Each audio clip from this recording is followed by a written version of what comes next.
Okay, everyone. Basically, we're going to check this out. Research methods. Now, research methods have value to understand our legal system. This is important to understand. So, in the lecture quiz one, and I specifically said, please watch that lecture, you essentially have the idea of the legal system.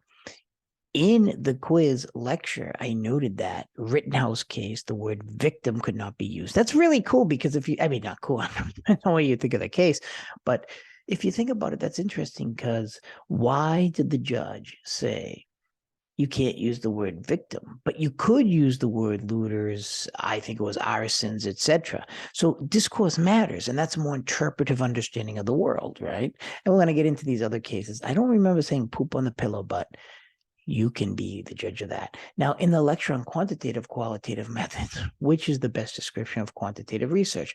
All of these are correct, and I want you to remember, first you have large N data. That's a lot of numbers. I went over the Titanic data set. That's a real data set. Oh, that should be capital actually, but no problem. And then using RStudio to find relationships, causations. Now, the lecture on qualitative research, the process tracing entails, you notice how a lot of these are, all the answers are correct, because I want you to understand the main characteristics of these, like interacting variables, case studies, and in-depth analysis, such as in the Syrian conflict, why Bashar al-Assad was able to sustain power.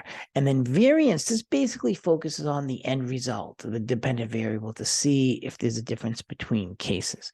Positivism is essentially cause and effect, like we can use in the social sciences, what they use in the medical sciences. I am not a doctor, and although I am a doctor actually, but you can't say you're a doctor, because if you say you're a medical doctor, you can, I guess, have a lot of court cases because I can cure that person. So anyways, but positivism does reflect the natural sciences, cause and effect. But interpretive methods challenges that, and things reality socially constructed. So the social sciences are quite different from the medical sciences, because there's a lot of room here in the social sciences for like theory development and stuff like that, that you're drawing upon kind of a lot of ambiguous ideas, like what is a terrorist? Does that even exist? Or is it just a intersubjective understanding? For one person, a terrorist is a freedom fighter. For another person, the terrorist is the terrorist. A mass murderer. Quantitative research is important to understand the world. In the lecture on quantitative and qualitative methods, the data set on the Titanic aimed to see if there was a relationship between all of these, the passenger class and survival, and the sex and gender. And what we found was, and if you do take me later for statistics, we actually run it. Well, you have to run it too. The passenger class did predict survival. What a surprise. Marxism will never die. Class matters. What a surprise. That first class were more likely to survive than the third class. And second class was more likely to survive than the third class. What a surprise in all that. Sex and gender and survival. See, this is what I don't get.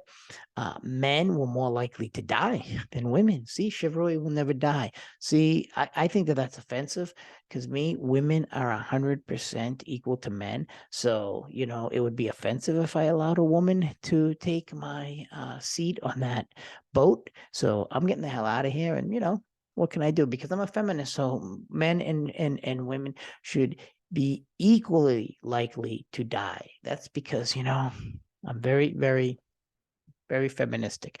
So I would have taken that vote. I would have fought for it. And, the children, they want to be treated like adults, right? So there you go. I'll end this with my egotistical point of view on the world. But take care, everyone, and just ask any questions in the community forum.